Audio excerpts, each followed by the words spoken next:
Good morning. Are you Labrian Celestine? Yes.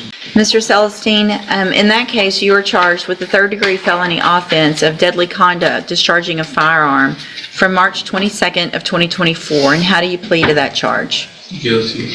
And do you understand, if I follow the agreement that you've made with the district attorney, that you'll be waiving or giving up any right to appeal? Yes, ma'am. Before the word guilty even lands, take a step back and realize what's unfolding. A third-degree felony for discharging a firearm is no small charge. It carries the possibility of up to 10 years in prison. When someone pleads this early, it usually signals that negotiations have already happened behind closed doors. The real issue now isn't guilt, it's how much the deal is really worth. And it looks like the agreement that you've reached is the same as what was in the other case that we're going to talk about today, which is a 7-year deferred probation, a $500 fine, and you would be required to follow all of the rules and conditions of probation. Is that your understanding? Yes. It's admitted. Is there any evidence that Mr. Celestine's not competent? All right, then I'm going to... 7 years of deferred probation may sound lenient at first, but don't be fooled. Deferred means the conviction is still looming in the background, ready to drop at any moment. One misstep, just one, and the full sentence comes crashing down. This isn't true freedom. It's mercy with strict conditions attached. Find that you entered your plea of guilty freely and voluntarily. Find that you're mentally competent and you understand the nature and the consequences of that plea. So I have received in cause number 24, DCCR 1303, the pre-sentence report. You had already were here, entered a plea of guilty to deadly conduct, discharging a firearm in that case. Has everyone had an opportunity to review that pre-sentence report? And then I also received a number of letters of support for Mr. Celestine, and has everyone had an opportunity to review those as well? Yeah. Are there any additions or corrections to that pre-sentence report? None for the defense. None for the state judge, other than to respectfully request of the court that this obviously very young individual who's committed a first-degree felony right out of the gate be at the very least sentenced to ISF as a condition. I'm sorry, third degree. 2 third degrees. How old are you? 19. 19 years? 19 years old, facing 2 third-degree felonies. That's more than a youthful error. That's a defining crossroads. The judge isn't just deciding punishment here. She's evaluating the person behind the charges. And when she uses words like Wild West, that's courtroom language for behavior seen as reckless and dangerous. This is where youthful impulsiveness collides with real-world consequences. Old, and you're shooting around like it's the Wild West, aren't you?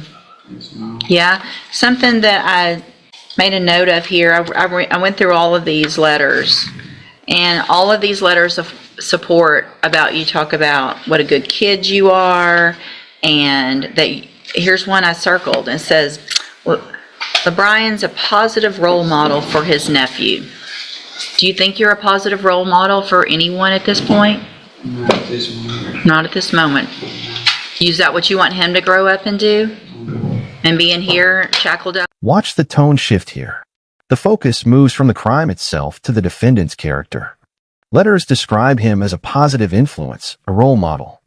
But inside a courtroom, reputation doesn't go unchallenged. It raises an uncomfortable question. Can someone be seen as a role model while standing before the court in restraints? Like you are? What's all this? What's all these tattoos have to do with? Just like tattoos. Yeah? You think getting that all over your neck is going to help you get a job, or do you think it's going to hurt you when you're trying to get a job? It would hurt you. Well, what I'm doing right now, that's what I was planning on doing.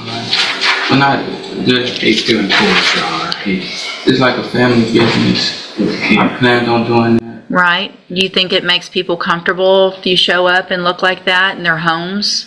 And look, I have a tattoo. Do you see it? Is it all over here?